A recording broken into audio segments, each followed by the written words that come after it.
All right, welcome to another edition of the Deals for Dentists podcast. And today we have Robert Curtis of Business Group Resources, and you're zooming in from Pennsylvania? Yes, I am. Just outside of Philadelphia.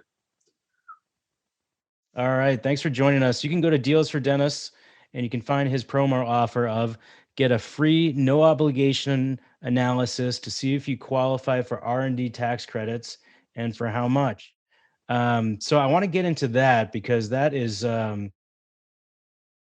on how we can actually get some money, because there's nothing better than getting money, but then finding money, that hidden Right. money that you can find. So that's awesome. But first of all, you had a master's degree in philosophy and you worked as an industrial spy? Yeah, that was That that was sounds interesting. It was like I was right out of school, and it was a company that we were hired by, sometimes the worker comp company for a company, or sometimes the board members who were concerned about what might be going on inside their company. And so they're trying to reach down a number of layers of management to find out what's going on the factory floor, or in the operations. So I would take a job in the company and report back to our account manager in New York. There might be two or three people working with the company, and they would put together the story of what was going on. So we worked for a workers' comp company that they were the workers' comp carrier for a sawmill in Wisconsin, where too many people were getting injured. So it was interesting. I had a job in a sawmill for a few months, and I worked in a hospital in St. Louis. I worked in a manufacturing company in Texas for a while. It was, if you're young and unmarried, you don't mind moving every 3 months. It was a really fun job, and I learned a lot about a lot of different kinds of businesses. So were you like undercover? Well, nobody knew that I was actually working for the management company that sent us in. I was like, mid to late 20s. So the excuse was, hey, it was a summer job, while I was in college, or whatever the excuse was. It was part-time. So I was a pharmacy runner in one, and the other I was just in manufacturing. In others, I was just floor worker. I had a job driving a truck for a jewelry company at one point. So yeah, I was sort of like casual labor, and I just keep my ears and eyes open and engage people in conversation, find out as much as I could. So yeah.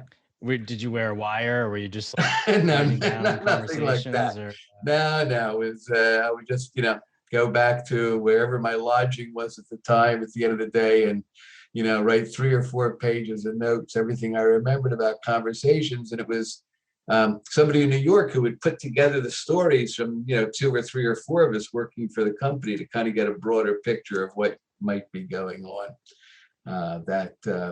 That either the board members or an insurance carrier or somebody else who had liability might be concerned about.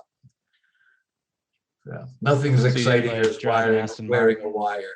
I'm sorry, what?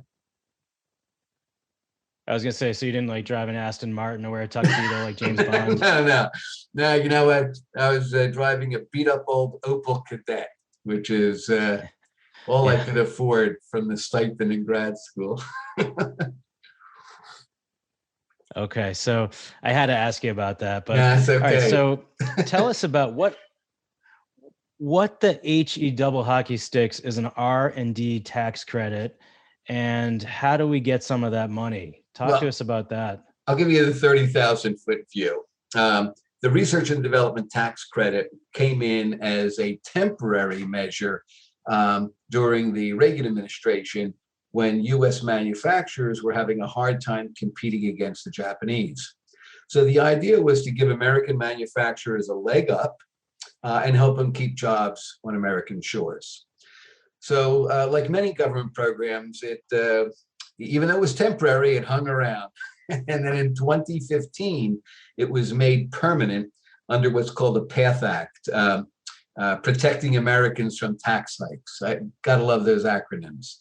So the PATH Act broadened it significantly. So I always joke and tell people one of my biggest competitors is the name, Research and Development Tax Credit.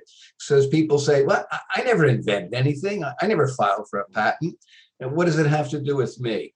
It should probably be renamed the Business Innovation Credit, because at this point it's much, much broader than just what we think of as R&D. It essentially looks at any business where there's a planning or creative process involved in solving a specific problem for an individual client, or in terms of dentist, patient.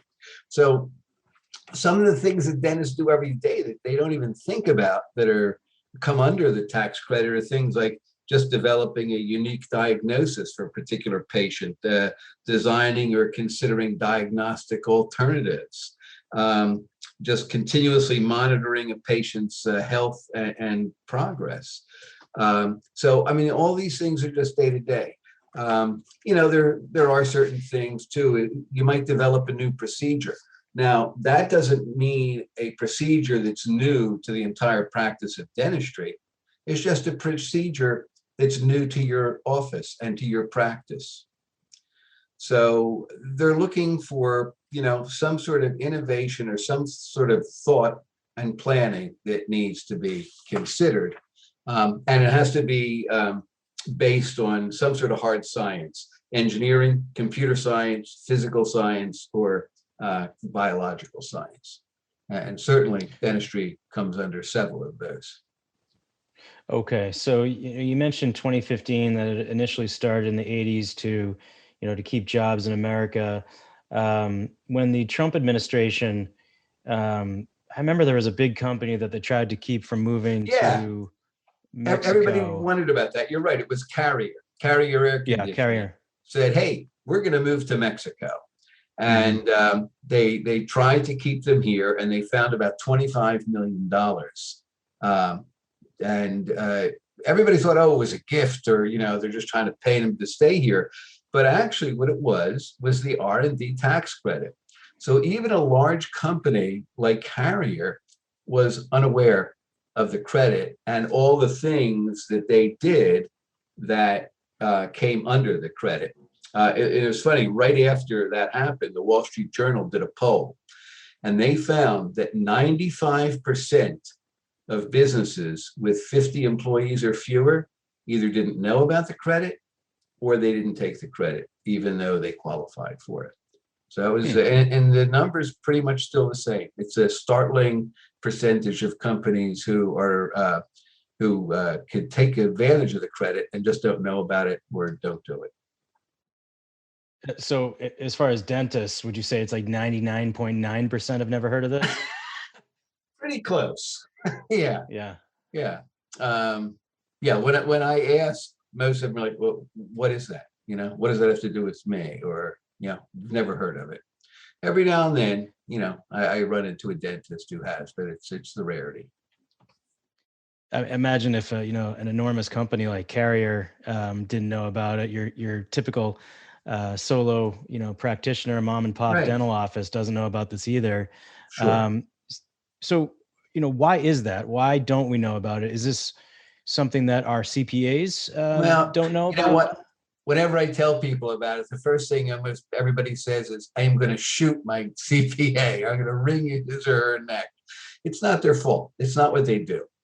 Your CPA is a generalist, and he or Mhm. she does your taxes. They keep you out of trouble filing your quarterlies. But this is a pretty arcane little corner of the tax code, and we're specialists. To put it in medical terms, if you go to your general practitioner, you trust him or her for certain things. But if they find something that they say, what, I think you need to see a neurologist, or I think you need to see a urologist or a dermatologist, they send you to a specialist. We're the specialists. So we don't compete with your CPA. We complement what your CPA does. Yeah, so it's like a general practitioner referring a patient to a periodontist, and Exactly. a lot of times No different. the patient will ask me before the consults, what are they going to do? What are they going to tell me? I'm like, I don't know. This is what they specialize in. That's why you're going to have the consultation. Exactly. So it's that is so how do we, what's the process? How do we get started? How do we is there certain qualifications that we have to, is there a big form we have to fill out? No. The worst part of the entire process is probably having to have a 20-minute conversation with me. It all gets easier after that. Now we have a pretty streamlined process for that, where we pretty much do all the work. So if somebody is interested, I'd have a short conversation with them to explain just what I'm explaining to you about what the credit is and how it works. And then I'd go through a questionnaire about the particular or specific practice that does take about 20 minutes. After that, we would ask the potential client to upload the last 2 or 3 years of personal and corporate taxes. And it takes us about to a secure OneDrive. And it takes us about a week it depends on the complexity, somewhere between 1 to 3 weeks to come back with a review. And we'll say, this is what we believe we can get back for you. At that point, somebody can say, you know what, I just want to leave this money on the table and walk away, and that's fine. Or they can say, let's proceed. If they choose to proceed, we work on a contingency basis. So we take a percentage of recovery. And if there's no recovery, there's no cost. Why would someone want to walk away from that? Are they worried about a red flag with the IRS? Well, they wouldn't. And in terms of red flags, this should not raise a red flag because it is indeed part of the code. It's a normal thing, the tax credit. And we also will defend any work we do because we've been doing this for 16 years. So we're familiar with the tax credit. We understand how it works. We've got a lot of experience working with dentists, both general and specialists. So we understand that. And again, should it come to it, and it never has, we will always defend our work. Now, that being said, the IRS can audit anybody at any time for any reason. And somebody once said to me, suppose 4 years from now, the IRS decides to audit me and they find, that they find some issues. I said, you know what, if they audit you and the issues have anything to do with a tax credit, we will not only defend it, but if we lose, we're liable for any interest and penalties. But if you were messing around someplace else that has nothing to do with the R&D tax credit, your last several vacations and your kid's cell phone is suddenly an office expense, that's a different matter. So if we're cooking the books, you can't help us out with that. We're on our own. No, sorry. No, that's not what we do. So you're essentially, it sounds like a risk-free opportunity for dentists. Yeah. And do you specifically just work with dentists or other health professions? No, I particularly enjoy working with dentists and medical services. But the range of businesses that can benefit from this, it goes from manufacturers to construction to IT and telecommunication services. I usually joke again about the only people I can't help are restaurants and retailers because it's product in, product out. Mm-hmm. But anything where there's thought and individual planning for a specific client comes under the R&D tax credit. So the one thing I will say, it began life as a jobs program. So that's in its DNA. So if I have a company with one W-2 employee who's making $200,000 a year, and then I have another company with 10 W-2 employees, each making $20,000 a year, even though the payroll is the same, the company that's going to benefit more is the company with more employees. Mm-hmm. Now, I know even a small dental practice has hygienists, administrative help.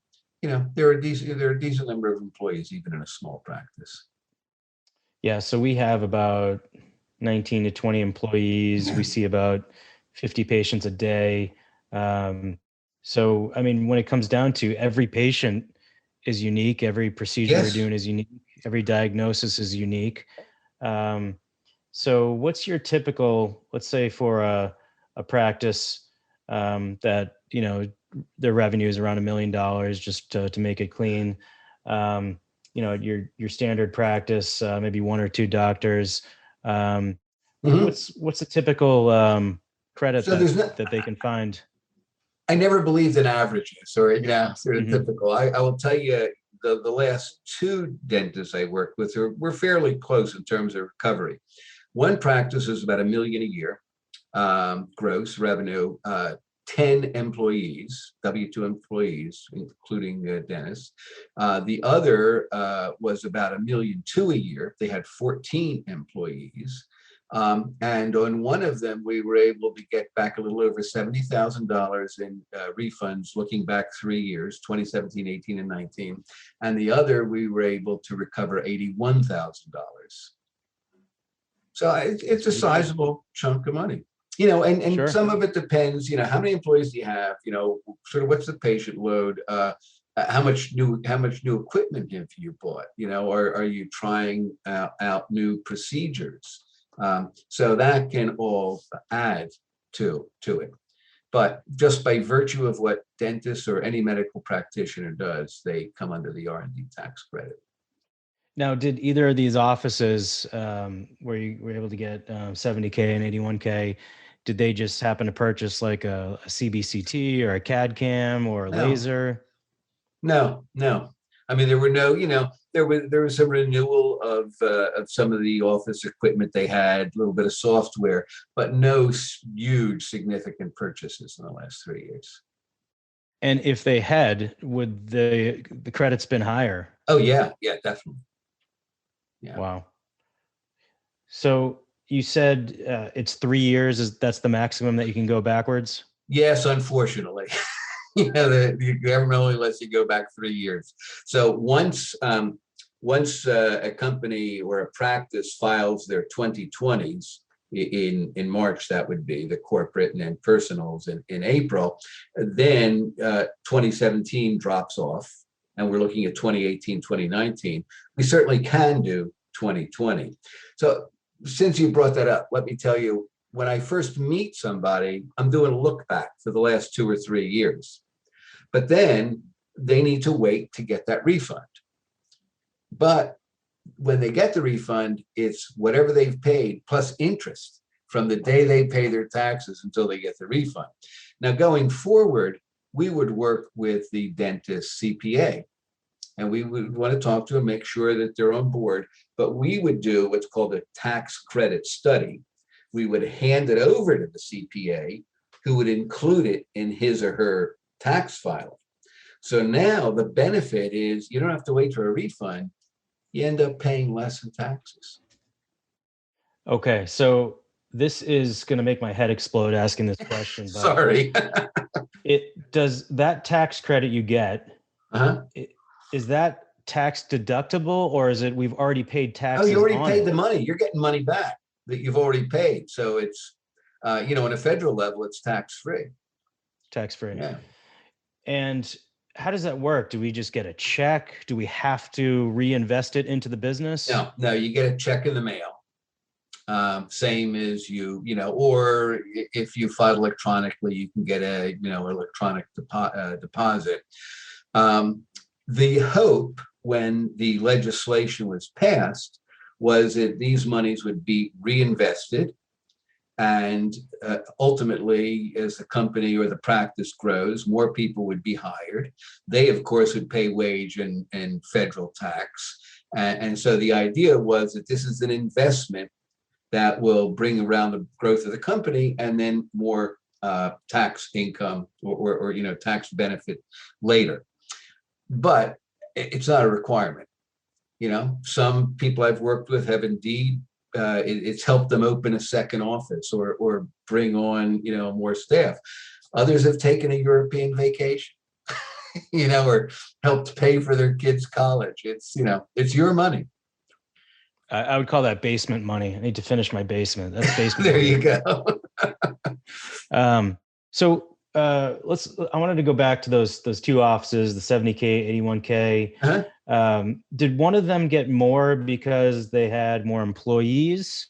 more revenue, or was it is just a big combination of It was things? more revenue, Mhm. percentage of time, taken in certain things. Like, so if you have some administrative person, all they're doing is maybe scheduling, well, that's really not something that comes under the R&D tax credit. Certainly a hygienist, maybe if you have your own milling machine, whoever is working that, all that activity would indeed come under it.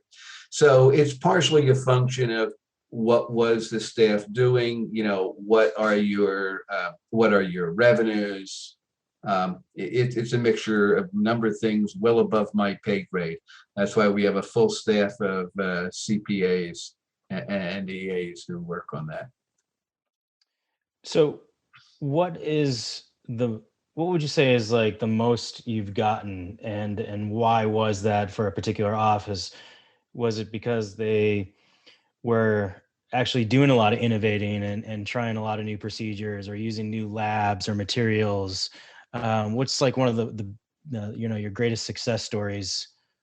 So it wouldn't even be my success story, but within our company, it was well over $250,000. For it was, I believe, if I remember correctly, it was an orthodontist, and they had close to a dozen dentists in the practice, but they were also, doing some cutting edge stuff, some experiment, well, not experimentation, but looking at some new methods. They had bought some new equipment.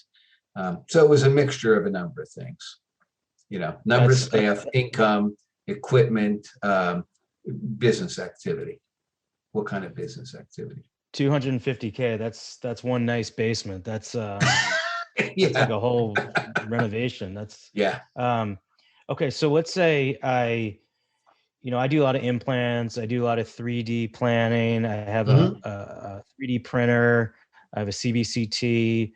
We just got a digital scanner. Well, mhm. So all these factor in, Oh and we could yeah, actually. definitely.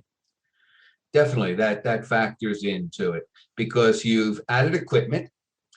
You're clearly innovating some procedures that you had not done, or improving processes in your office by the use of those.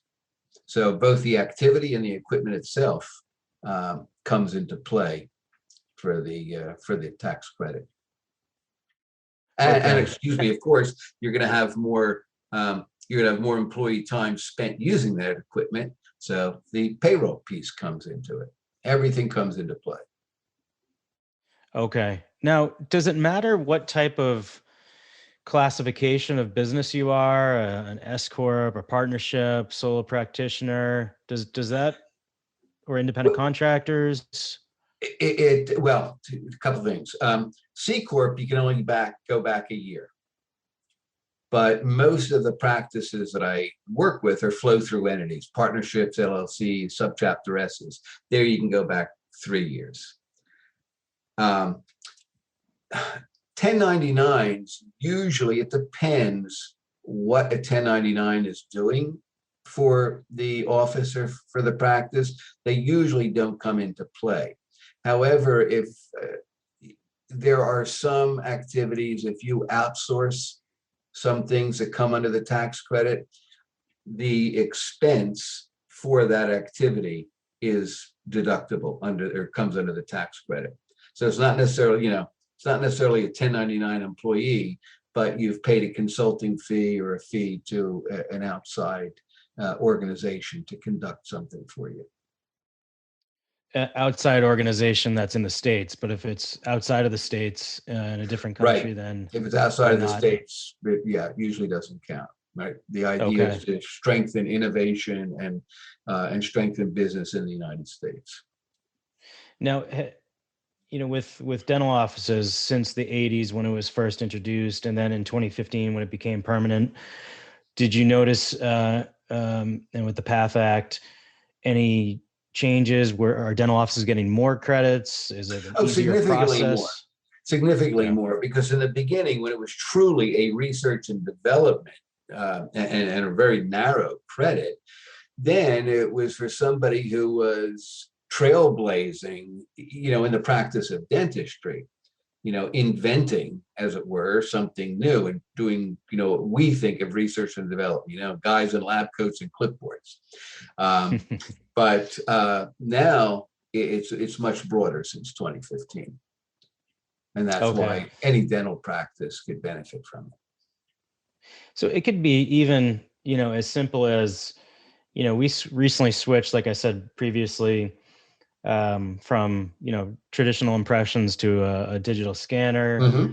Um, I'm always trying out different implant systems, um, different labs, and we're trying to, make the best quality product for our patients, the Sure. most efficient process.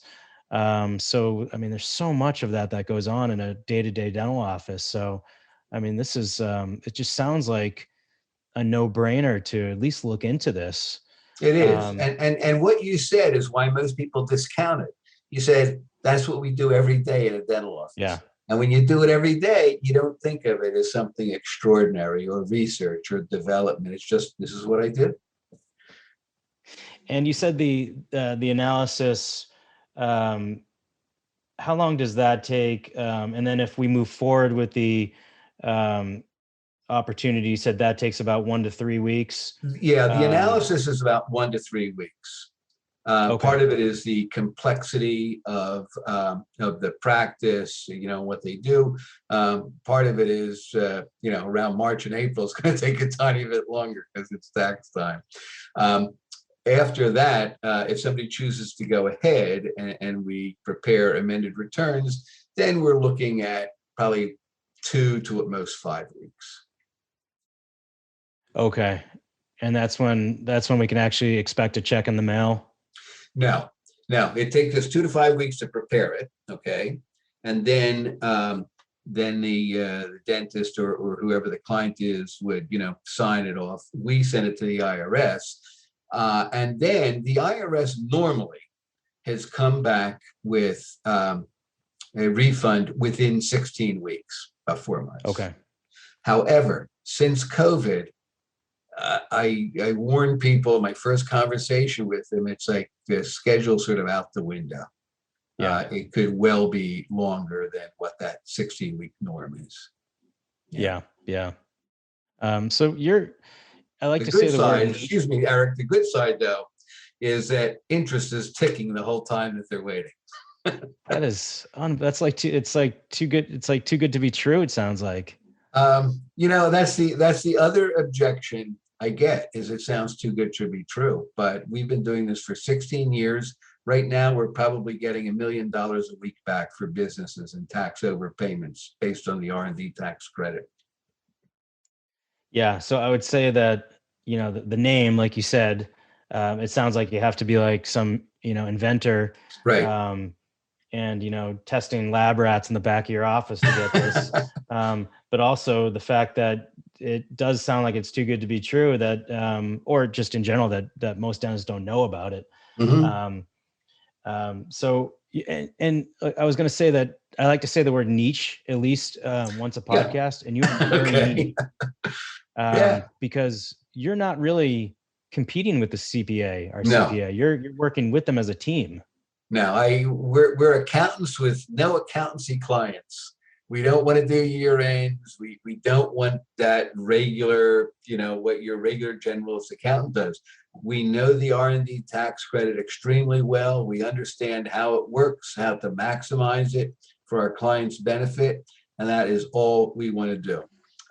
We do a tiny bit, extra when we look at something. We might see a sales and use tax, like you mentioned buying a lot of equipment. Well, somebody may have paid sales tax on that when it's unnecessary because Hmm. it's for use in the business. But the lion's share of what we do is the R&D tax credit. So yeah, we work alongside accountants. We do not compete with them. And you've been doing this a long time, but and you said it has been a bit more streamlined. Is it a very complicated process that you do behind the scenes? Yeah, oh, yeah. I mean, at the very least, we're probably when it's the simplest of cases, we're probably spending 10 hours. Okay. Yeah. and it can go up from there. So for us, it's complicated. Um, we try to make it easy for our clients. Now, do you find that are most of your clients just your typical solo practitioner, or do you have a lot of DSOs as well? Mostly solo practitioners, but that may be uh, partially who I tend to enjoy talking to, and who get referred to me. But there Yeah. are, one or two dentist offices. Yeah. Just like my dentist, it's a husband and wife team. They're looking at retiring in the next 5 or 6 years. So they brought on a third dentist in the hope that she may take over the practice. Um, Three hygienists. And right now, their son, who is recently out of college and trying to figure out what to do next, is their administrative person in the front office. So my Okay. dentist is kind of the average dentist that I Yep. work with. And now, is it, let's say I have one big office versus two, two separate offices, two separate entities, or, two or three locations. What are you finding there? Whether it's I have one office versus multiple locations. Well, there's a number of things. I mean, part of it is dependent upon, are any of those locations owned, or is it rental property? So that factors into it a little bit. But overall, it's really how much staff do you have? What is the gross revenue of the practice? And any equipment that's bought? And then what is the activity of that practice? And are you seeing typically more credits for specialists because they're more apt to pull the Uh, trigger on that laser or that CBCT? I will say yes, but not significant. Hmm. It's not like, they're getting three times as much, or Yeah. something. But yeah, there is a little bit of difference, because you're right. They are looking at perhaps more innovations. They are spending more on equipment. Yeah. Okay. So wow, this is amazing. So I mean, and it's risk free. It's Yes. so you're offering on Deals for Dentists, get a free no obligation analysis and see if your office qualifies for the R&D tax credits and to find out how much. So that's awesome. Robert, thank you so much for joining us. No, thank you. I Do you have any? appreciate. I was going to say I appreciate the opportunity to bring this to dentists and to help them. I know that my dentist, he's had a rough year. It takes a Yeah. lot more time to clean up the operatory between patients, so his patient load is down a little bit. And I know that for a while, people were afraid to go to the dentist, so they weren't doing their twice yearly checkup. So whenever I can help a dentist or a doctor, I really enjoy that. And there's nothing better than seeing a smile on somebody's face when they hear how much money they're getting back. It's so true. I mean, this past year, 2020 was such a crazy year. Yep. Our overhead was up with all the PPE, like you were saying, our Right. capacity was down. Once we got everyone back, our wages were the same. Yeah. Our collections were down. So, Yes. if you can get some extra, cash that's yours Exactly. to, it's yours to begin with, then why not? So, Yep. um, that is so interesting, and I hope a lot more dentists take advantage of this. So, again, Robert Curtis of Business Group Resources. Um, thank you so much. Do you have any last words of advice for the young dentists out there, or any words of wisdom or nuggets? Well, I don't know that I have any words of wisdom, but my teeth are very important to me. I like to eat, and I just appreciate dentists very much. For what they do, and how they've kept my teeth going. So I appreciate that. And yeah, I know a lot of people are aging out, right? They're leaving their practices, and it's important to see new, younger dentists come in and take over for them. Yeah, we definitely need dentists. And sometimes we should have overlooked. Everybody thinks of doctors, and dentists second, but yeah, they're important. Well, I'm sure the dentists that you've helped appreciate you and what you've done for them. Um, Again, thanks so much, and Thank you. let's be in touch. Yep, definitely. Take care. All right. Take care, Thanks. Robert. Bye bye. Bye bye now.